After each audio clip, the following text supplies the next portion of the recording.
Hi everyone, welcome to I guess the introductory video and the first proper video on this channel. If you've seen my other videos, it's probably from my Seoul trip that was 6 years ago. Saying that in person does not feel real, and I guess this is a sort of reintroduction to me, my channel. I've always wanted to start a YouTube channel, but I always had the fear of being seen. And then now, at the ripe old age of 24, I feel like, you know what? I need to stop letting fear control me, and I decided to start a channel. I originally wanted to do kind of like a get ready with me and that kind of stuff, but I felt like I've tried to film it multiple times, like maybe about 3 times now, but I felt that every single time that I was doing it, I wouldn't say incoherent, but I was a bit harder to understand. So I'm just gonna do a sit down and probably just like put in clips of me painting, because I have a paint by numbers that I need to finish. Well, not need to finish, but like it's just been there for the last 4 months and I need to stop hoarding. So I've always wanted to start this channel as a sort of get to know me, but not necessarily get to know me. I've always been someone who's very scattered when it comes to their thinking, and is a bit, I wouldn't say not entirely cohesive when it comes to the thinking patterns, which is why I've always wanted to sort of start my own channel talking about my experiences, my perspectives, and have discussions to sort of create or foster a community where I feel like we exchange our ideas and our perspectives and learn and grow from it. Today is gonna be a very interesting episode because I really thought long and hard about what I wanted my first impression to be, and I realized that for me, one thing that I really feel like I would like to talk about is the experience of the youngest daughter. By making this video, I am not trying to speak over the eldest daughter experience, because God knows eldest daughters, especially from immigrant families or ethnic families, have it the hardest. I'm just gonna put an underline and a bold and an italic on that. But I do want to talk about the experience of the youngest daughter, because I think a lot of the times, especially when it comes to society, the youngest, and especially if you're a woman, I feel like a lot of the times your experiences are not really talked about. And I wanted to kind of create a safe space and hold space.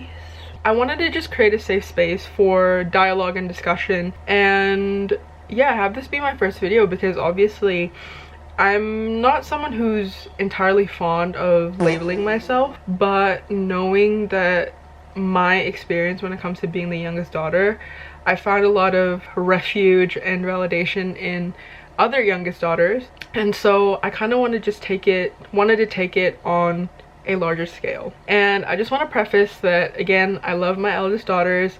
You guys are the goats, the third parent, but I wanted to talk about my experiences, because I feel like a lot of the times from what I've seen, a lot of youngest kids don't really get acknowledged. So yeah, I think especially for me, I'm not trying to emphasize the fact that like, oh, the youngest daughters have it the worst, the youngest daughters, you know, that kind of stuff, because I believe that in every role and in every situation, every person has different levels of struggles, and we're not here to compare. This isn't the trauma Olympics. No one's gonna get a gold medal from being gaslit. However, I just wanted to kind of have a chat, really, because I think especially now with social media, a lot of the times people are so much more open to discussing their thoughts and their beliefs, and why not throw my hat in the ring? I actually was quite hesitant on making this because I've wrote out a script and I've wrote out ideas and that kind of stuff, but I just sounded like a robot, and it's low-key not giving. Not low-key, it's high-key not giving. So I'm just gonna be here chatting and that kind of stuff. And it's quite interesting because I think in my other videos I was like listening to music and doing my makeup, so I wasn't entirely present. But now I'm just sat here in my room, 5:50 p.m, trying to not nap because I have a football match to watch at 1:30 a.m. And yeah, and so I decided to make a video about it. Again, to preface, this isn't to invalidate the experience of children in other birth orders, but this is just my experience on being the youngest, and also sprinkling in a little bit of stories that I found and I feel like relate to this issue. So automatically, I feel like whenever people hear the term youngest daughter, there's this immediate labeling or expectation that you're spoiled, you're irresponsible, you're carefree, you're sheltered. And while I must admit, for me anyway, I can't speak on behalf of everyone, but for me, I definitely am the most sheltered out of my siblings, and I wouldn't say the most spoiled, but then again, my brother and my sister might beg to differ. But I definitely would say that whilst I can be those things, it's important to invite nuance. And from my own learning, I've learned that not everything is so black and white. If, you know, I'm spoiled, protected, and carefree and all that kind of stuff, it doesn't mean that I can't be responsible or assertive or independent, those kind of things. And I think when I was growing up, there was definitely an overemphasis on, oh, you're the youngest, you had it the easiest, and that kind of stuff. And I don't discount that. I definitely do agree that, you know, I have an older brother who's 2 years older and an older sister who's 5 years older, and I definitely do agree that, you know, when my parents had my sister whilst they were quote-unquote ready, they were a lot more stable when they had me 5 years later. And so I don't discount the fact that I had it easier, but I would also like to invite the fact that even though I had it easier, I still had my own struggles. My struggles weren't invalidated because of the fact that, you know, my parents were more financially stable or more emotionally understanding. I still had struggles regardless. And while there are benefits of being the youngest daughter, like for example, I would just need to, you know, pout and give my puppy dog eyes when it comes to, you know, asking my dad to buy me the biggest Polly Pocket doll there is in the store, or for example, asking him to buy me my seventh One Direction hoodie that I don't need but want, because I was convinced I was gonna marry Zayn Malik. Security. There's always this weight that I feel like no one really talks about, where it comes to when you're the youngest, there's always this sort of label that they put, and no matter how much you grow, you will always be seen as the baby. And me, I'm 24, so, oh, by the way, introduction, hi, I'm Angie, I'm 24. Sorry, I forgot. I think no one really talks about the weight of being seen as the baby when you're not. I feel like no matter how much I grow, like even at the age of 24 now, you know, living independently, my family still, I wouldn't say refuses, but my family still places me in a role and has expectations of me when it comes to being the baby. I feel like I wasn't necessarily given the environment to grow and to spread my wings, because I think in a way, maybe it's because of the fact that, you know, I'm the youngest, I'm the most, you know, naive or inexperienced and that kind of stuff. But age doesn't always equate to maturity. There have been times where even like in my age, like 24 turning 25, my family still talks to me as if like I'm a teenager. Whenever I make decisions, there's always this undertone of like, are you sure? Are you ready? Can you handle this? And I just find it funny because yes, while of course my parents brought me up and my parents cared for me and that kind of stuff, a lot of the times, especially during COVID, when that happened, I took care of myself, and I've been keeping myself alive for this long. And what I find funny is that it's not that I think that they think that I'm incapable, but rather it's this feeling of how they always want to feel like they're needed as parents. I feel like that's the role that they have been accustomed to. And I feel like once, you know, I get older and that kind of stuff, because obviously like when I was in high school, for example, both my siblings were already in university. I think there was definitely an emphasis in the role that I played of being still dependent on my parents and needing them and so on and so forth. And I think even at this age, you know, whenever I go to work or whenever I go out with my friends, there's still this feeling of they are sort of reluctant to let me go compared to how willing they are to let my sibling. When I was a kid going through my angsty phase, I definitely had a phase where I really had a lot of resentment when it came to the role that or the dynamics that I had with my family. For example, I remember there were times where I would get teased by my siblings because there was this one time where I think I wanted to do something. I don't even remember what the premise or the context of it was, but I wanted to do something, but my mom was like, no, you're not allowed or whatever. And I think I wanted to hang out with my friends or something. And me being 12, hormonal, angry at the world, everything, I was like, God, mom, give me a life. And I think that was definitely the first time where I truly felt the perception of being the youngest versus the reality was two completely different things.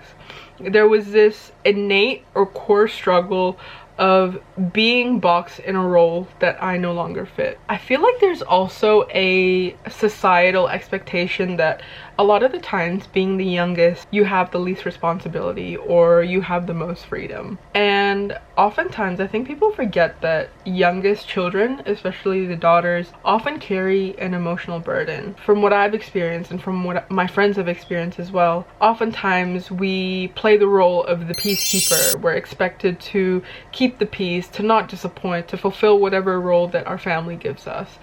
And no, I'm not gonna lie, there was definitely a time in my life where my identity was solely tied to my parents' expectations and dreams and perception of me. And all I wanted to do in my life was to make them happy. And I still do. I think it's a very human and normal feeling to want to make other people proud. But I realized at some point I couldn't keep abandoning myself, or I couldn't keep choosing other people, because I had to keep choosing me. There were instances where I've always felt that I was kind of compared to my siblings, but never really in a way that felt fair. It was always this contrast between why can't you be more like them, or don't repeat the same mistakes that they did. And a lot of the times I felt like there was never really room to just exist without being measured against someone else. I think if I talked to my younger self, I would definitely have held a lot of anger and frustration and resentment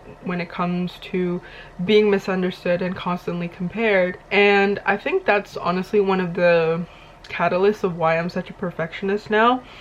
I think I've always been quite a perfectionist as a kid, but I think as I got older it sort of became detrimental because of the fact that I lived in fear. As I said, I didn't want to disappoint anyone, I didn't want to frustrate anyone, I didn't want to ruffle any feathers, and so on and so forth. And I realized that a lot of the times I was holding myself back, and I lived with a lot of regret of what would have happened if I still pursued it, or what would I have done if I kept doing what made me happy at that time. I think back in the day I definitely had a lot of, I don't want to say anger, but I think back in the day I definitely held a lot of frustration, and I fantasized, you know. I thought a lot about what if I pursued it, what if I did that. And I realized that while it's okay to kind of mourn and grieve the version of yourself that you felt could have came into fruition, I felt like I was abandoning my present self, or my future self, who is waiting for me to live my life, essentially. I think especially for kids who grew up in Asian households or ethnic households, the happiness of your parents is so overemphasized to the point where it's seen as sacrilegious to pursue what makes you happy. And I think my biggest example was definitely when I was in middle school, going to high school. There was always this sort of emphasis that, oh, I was gonna do medicine. My mom wanted me to really do medicine and that kind of stuff. And I think a lot of it was because, one, I kind of liked science and I was pretty good at it in primary school. And then I was good at Kumon too. Well, yes. Thank you, mental math. I was good at Kumon too. And I always had this belief or this passion for helping people. That was always something that I really wanted to. And naturally, if you put it 2 and 2 together, what do you get? you get a parent who encourages you to do medicine, because that was sort of the only role that was seen as legit or something to be proud of. Reflecting on it now, I feel that when I was growing up, I oftentimes played into a role that I felt wasn't mine. For example, it was either being the good daughter to avoid conflict or holding back opinions, or mainly because it was like, oh, you're the youngest, what do you know? You don't know enough, and that kind of stuff. A lot of the times I had experiences of being invalidated, because I think whenever you're the youngest, or if you, I think it's just because age is such a important hierarchy in Asian society, I think it's naturally, there's just this natural disregard towards people who are younger, because oh, they're less experienced, or oh, they're not as mature. And I think growing up in the West, especially encountering different cultures and different people, it made me realize that, you know, while age can be a telltale sign of someone's character, it doesn't define maturity or understanding or their values and that kind of stuff. And even for me, I've met people who are younger than me. I mean, I was born 2000. I've met people younger than me who I feel like, damn, they have their shit together, and I'm just over here waiting for Arsenal versus Man United at 1:30 a.m. There was definitely a contradiction, I feel like, in being both underestimated but also expected to meet high standards, and there was never a happy medium. Like, it was either one or the other. And when I was in school, I had a spelling test, and this was like maybe when I was like year 5, or like grade 5, and I remember I was like 10 years old, and I was always like a high achiever who was a gifted kid and then got burnt out when they hit puberty. And then I remember one of the words was actually sandwich, like the food. And then to this day, that word still haunts me. But I remember I spelt it sandwich, like sand, and then witch with a T. But then that's not how you spell it. And I remember everything else I got right. Like, I spelt every single word right. It was just sandwich. And I remember I brought it home and I was so excited. I'm like, Mom, look, I got 98, whatever, blah, blah, blah. And again, she was like, oh, that's good, but remember, you need to get 100. And she was like, next time if you spell sandwich, remember, it's just one H. And I'm like, got that.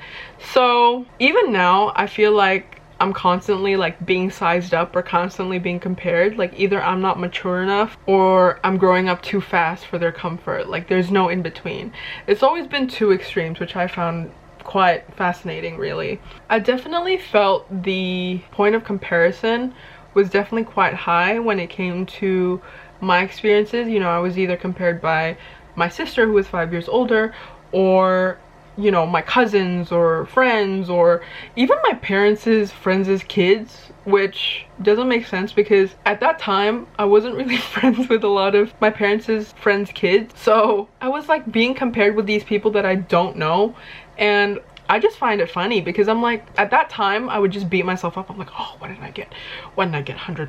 Why did I have to spell sandwich with a T? But then now I kind of just look back and I'm like, girl, I don't know you, so why does it matter? Despite being the youngest, I definitely felt like I didn't really quite fit in with my family.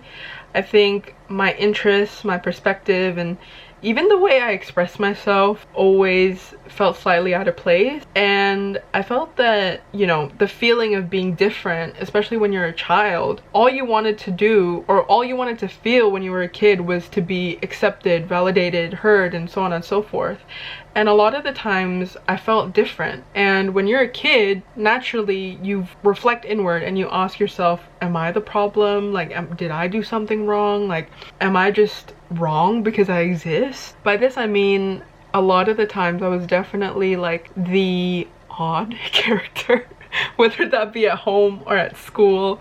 Like, for example, when I was like obsessed, and when I say obsessed, like obsessed with, when I had my phase of being obsessed with One Direction, like when I say obsessed, girl, I had Zayn on the back of my phone. Like, I had a Zayn phone case. Like, me thinking I'm Mrs. Malik. Move over, Gigi, I'm here, girl.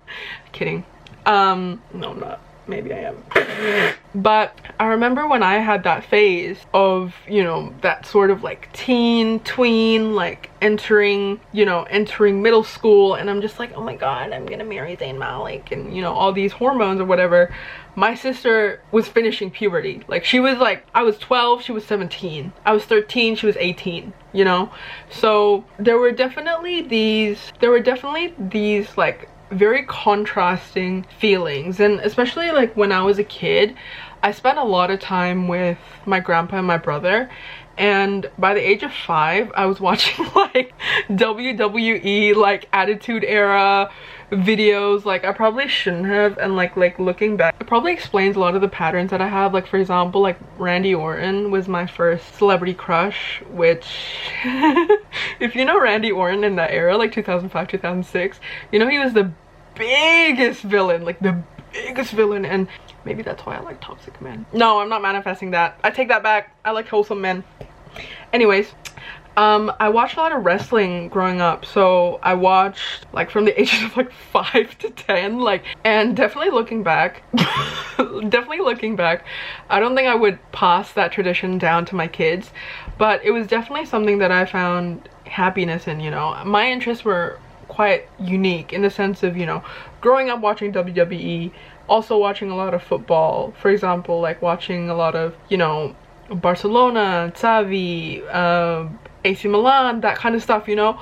I watched a lot of football, and at that time everything was very gendered. So football was a boys thing, and like girls things were like Barbies and so on and so forth. And like at that time you never heard about like women's football or everything like that. Like, it was very much very gendered. And so my interest of, you know, of those was very different, because I remember like I started getting into makeup maybe when I was like 12, like maybe even younger, maybe like 10, 11, 12. And then I was also obsessed with football, and I had this very like push and pull feeling of I had to pick one or the other. Like, I wasn't allowed to like wrestling and makeup, for example. Like, it was a very, very interesting thing to do. And I'm so happy that, you know, in this day and age, I feel like we're getting a lot less gendered. There was definitely a point of disagreement, I think, within myself, with the fact that I was like, I love One Direction, but I also love 30 Seconds to Mars. Like, that's just two entirely different spectrums. And I think especially at families, I would say that I bonded a lot with my brother when it came to the more like boyish side. So for example, the football and the wrestling and the gaming. I played a lot of games growing up, so I definitely bonded with my brother a lot on that. But then when it came to kind of like the music and the music that I listened to growing up, it was definitely influenced by my sister. So for example, like, I don't even think she was emo, but like at that time that was like what was like cool. So like I listened to a lot of My Chemical Romance and The Verve. Oh my god, The Verve, The Cooks. Even till now I think she still likes indie music. But yeah, like I listened to a lot of like 30 Seconds to Mars and Good Charlotte. That's a deep cut. 30 Seconds to Mars, Good Charlotte, My Chemical Romance, Fall Out Boy, Panic at the Disco, that kind of stuff. And so I definitely felt that I was sort of like in the middle ground between my siblings, and I felt like I was just like the odd one out, because it was like I was having all these interests. And I remember back in the days, like, you know, like, don't get me wrong, like, of course I love One Direction, but you know, at that time I don't want to say I was a pick-me, maybe I was. And I only started to use maybe like Tumblr and Twitter, that kind of stuff, like maybe in my mid-teens, like maybe when I was like 14, 15. But growing up, there was definitely a difference in how I express myself and my interests and that kind of stuff. Like, I don't know if I can find pictures, but the way I would wear like my Arsenal jerseys back in the day, like I would wear it to family events and that kind of stuff, and it's like, girl, put it down. It's not running away from you. Relax, girl. Like, damn, you know? And there was definitely, I feel like, an emotional isolation when it came to feeling different, and I felt like I didn't really, you know, quite fit into the family dynamics. And to add on to the fact that since I was a lot younger, I was finding my identity a lot later compared to my siblings. You know, when, as I said, when my sister was 18 and she was more sure of herself, I was just figuring it out, you know. She had the My Chemical Romance phase, I think, when she was like, yeah, like 14, 15, that kind of stuff. And when she was kind of going out of it, I started my One Direction phase. So it was sort of like taking turns in a way, but I definitely felt disconnected because I think, like, at that time there was always this feeling of, oh, this isn't cool anymore, or oh, this is kind of cringe now, you know what I mean? Because I remember back in the day, the way people would make you feel horrible for liking One Direction. People like, ew, One Direction, and I'm like, what the fuck, rude. But hey, now they love them. So I think one of the hardest parts for me, especially when it comes to being the youngest, is definitely how I feel like there's a sense of my family refusing to let me grow up. I think no matter how much I change, whether emotionally, physically, spiritually, intellectually, they still see me as the girl that I was, you know, years ago. I feel like sometimes, even like when I set boundaries or whenever I make independent choices, there's this sense of, oh, you're being difficult, or oh, you're being rebellious. And it is frustrating, you know. At some point it gets frustrating to constantly have to prove that I'm capable of making my own decisions. And I think for me especially, I've always been someone who is quite stubborn. Minang ladies rise up. I don't know, maybe it's my youngest characteristic where it's like I always get my way. I feel like I don't take no for an answer. Minang women. But so I feel like there was always this sort of push and pull, or this sort of in conjunction when it comes to my family, how my family wanted me to act versus how I actually am. And I'm not saying that it's like, you know, this is like a significant thing. Like, for example, like, you know, it's not like I'm out here like doing crazy stuff, but it's more so the fact that like certain life decisions and opinions definitely get questioned a bit more because of the fact that, you know, I'm a lot younger. Like the amount of times that I've been questioned or unsure. Like there was this one time when I was at home, and it was the first time that I was like driving like by myself, and the way my mom, or no, the way that my dad thought like I ran over like 20 people. Like, I'm fine. You know, I might hit a curb here and there, but I'm fine, girl. I'm just, you know, giving my car a taste, a sweet treat. But yeah, there was definitely this sort of, I wouldn't say question of capability, but rather this how they needed to be reassured more. And I think like even like I have another example, like when my mom was sick and I had to move the car from the road to the driveway, my dad was like, are you sure you can do it? And like, fair enough, because the car was a European car and the car that I usually drive is an Asian car. And like, I guess fair enough, because obviously the car's a bit bigger, you know, it's my mom's car, so the car's a bit bigger, the gear shift's different and that kind of stuff. But I'm just like, girl, I'm not about to like hit a tree, like relax, like I'm just moving it to the driveway, you know? And I remember when I did it, there was this sort of like, I don't know, like there's this sort of, I wouldn't say disbelief, but there was this sort of like, wow, like they're a bit like renowned, like, wow, you're smart and that kind of stuff. And I'm like, I literally just moved the car, babe. Like it's literally like, you just put it in reverse and turn, like it's not that hard, you know? And I can't even lie, there's definitely points of frustration when it comes to having to prove myself, you know, prove my independence, prove my capabilities over and over again. And I feel like there's definitely the experience of being, you know, infantilized by my family. And I know that, I think if I talked to myself maybe about 5-6 years ago, I would have definitely been a lot more angry or a lot more frustrated. As I'm mature, I've learned to give people grace or give people the benefit of the doubt more, because I think for me, the way I move through the world is if I made a mistake or made someone feel, you know, not too happy or that kind of stuff, I want to be given the benefit of the doubt, you know, I want to be given grace. And so that's what I'm doing with my family. And, you know, I don't think my family are bad people. Like, I love them. Like, don't get me wrong. If any of my family is watching this and they think I hate them, I don't. I love you. However, I feel like there's just a difference in understanding and a difference in belief, and that's okay, because I think for my parents anyway, you know, it was a different generation. They're just repeating the patterns or the experiences that they have had growing up. But for me, knowing what feels right for me and knowing my experiences, I sort of take back the power from them, and I put it into my own hands, you know. Whilst it's nice to be validated and to be seen and to be, you know, understood when it comes to their, you know, my own troubles, I realized not all of them, and neither of my parents are the youngest. Like, they're all the middle children, so neither of them will probably ever truly understand like where I'm coming from, which is okay, because I think for me it's vice versa. Like, if they told me their troubles, I feel like I wouldn't understand, since I'm not like a middle child or anything. But what I can do is just hold space for my own troubles and for my own sanity, really, because I think whenever I remember growing up, I would just kind of like constantly seek that level of understanding or that level of appreciation and from them, and I think even if it did, I didn't feel like it was what I wanted to hear, if that makes sense. So I kind of learned to validate my own feelings, because I think it's great to be able to share my, you know, my struggles and my experiences, but I want to share it in a place that feels safe and it's on my own terms, you know.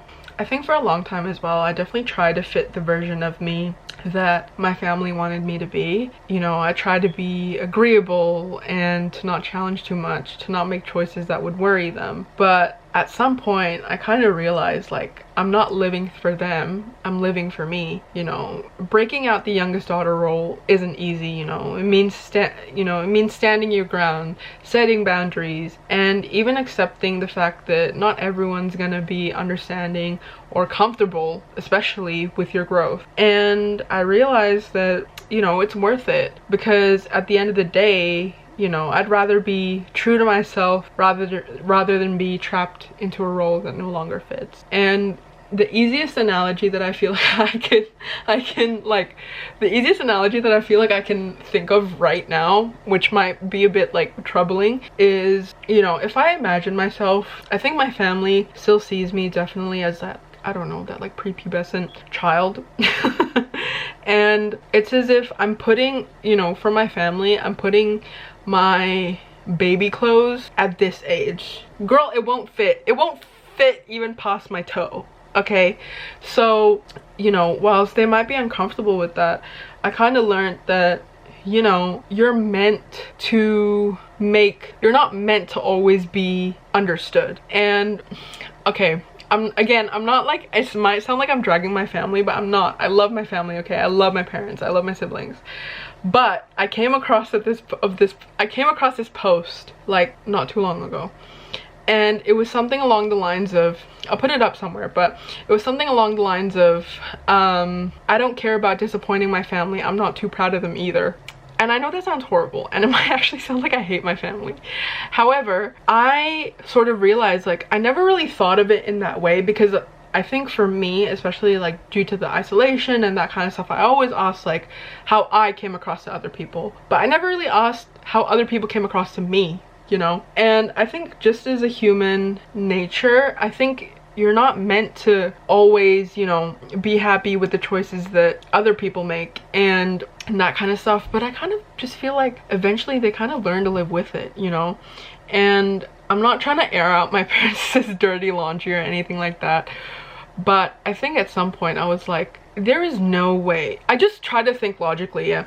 I was like, there is no way on God's green earth that my parents have never disappointed their parents at some point, regardless of significance or regardless of anything. Like, there is no way, you know. And even like the funny stories, which I wish I could tell you, but like I feel like my mom would literally like scream if I said this, but the instances where, you know, even like, you know, maybe she didn't do a good job at school or that kind of stuff, like that will bring some level of disappointment, but I guess people just get over it, people get used to it, you know. And I think that was my sort of realization, was because I can't make everyone happy, and that's not my job. you know, if that was my job, clock me out, girl, clock me out. I don't want to work here anymore.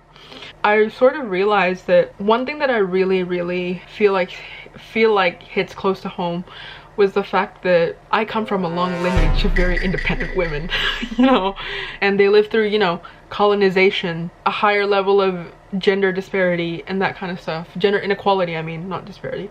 Gender inequality and that kind of stuff. Like, they've lived through so many of those things. And I think one thing that I feel like I inherited from both my grandmothers, because both of them are such independent and strong women, they paved their own way because they weren't afraid to make the hard choices. And I think my maternal grandma is the eldest daughter and my paternal grandma is the youngest daughter, and whilst I feel like technically from experience anyway I resonate more with my paternal grandma because she's the youngest, I definitely take both of their lessons. And one thing that I really feel like I live by is the fact that, you know, I'm the amalgamation of their hopes and dreams and their ideas of successes, but also their sacrifices, their tears, their fears, and everything like that.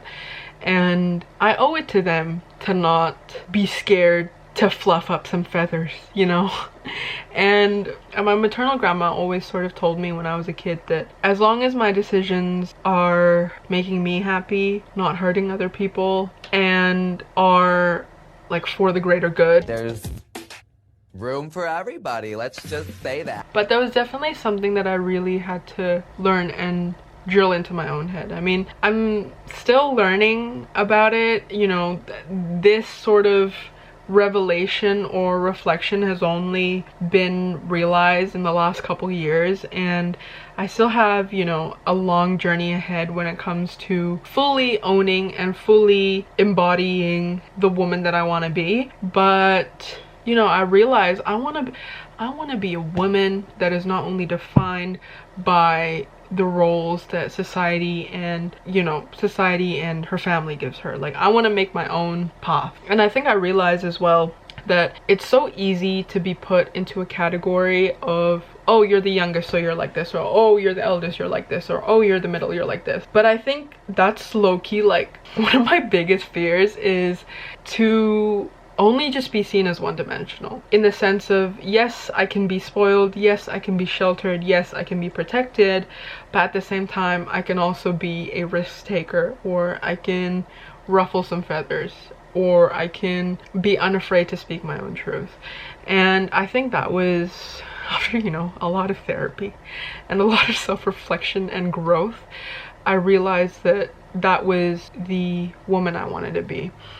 And I think for me, talking about this on this platform, one, invites you guys to, of course, discuss your feelings and your experiences, because I want to make this a safe space for us to be able to discuss and, you know, dissect any sort of ideas or anything that relates to these sort of experiences, but also for me to, I guess, honor the legacy and the stories that, you know, that I experienced and was told. So I think for my youngest daughters out there, just know that I see you.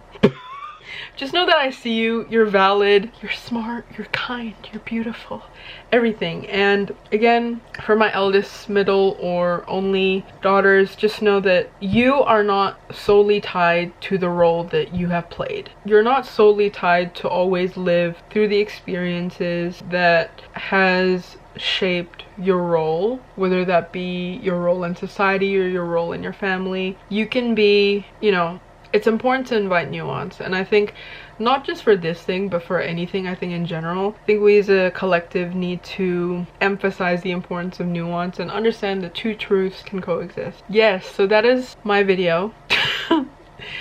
That's my first video. Yeah, I hope you enjoy. Feel free to sound off in the comments as well, by the way. I'll also leave my TikTok and my Instagram, which I promise I'll try to be more active on there. But yeah, so that was my sort of first video, I guess. I don't know how this is gonna go, but I'm just posting for the sake of it. And, you know, if it reaches you, I hope you find some value in it. regardless of how important or unimportant it might be. Thank you so much for clicking on this video, and if you've watched this far, thank you so much for giving me your time, your attention, and all that jazz. And yeah, feel free to write any comments, concerns, feedback, ideas. I already have a couple ideas, but I'd love to hear more. But yeah, feel free to write that in the comments, and I hope you enjoyed today's video. Don't forget to like and subscribe. I'll try to be consistent with this, fingers crossed. I'm always like so consistent, like at the start I'm like, yeah, I'm gonna do all this, but I'm trying to not burn myself out, okay? So I'll try my best. Fingers crossed. But yeah, thank you so much for giving me your time, your attention, and I hope that this video has brought you some sort of value, because I think for me, all I wanted to do, or all I wanted to have, is to create a platform that really validates each other and lift each other up. So yeah, so thank you for watching. I hope you enjoyed. I hope you have a great day, night, afternoon, evening, mid-morning, high tea, whatever. I hope you have a happy, healthy, and safe time wherever you are. Also, watermelon in the link below. And yeah, thank you so much for clicking on this video. I hope you liked it, and I'll see you soon. Bye.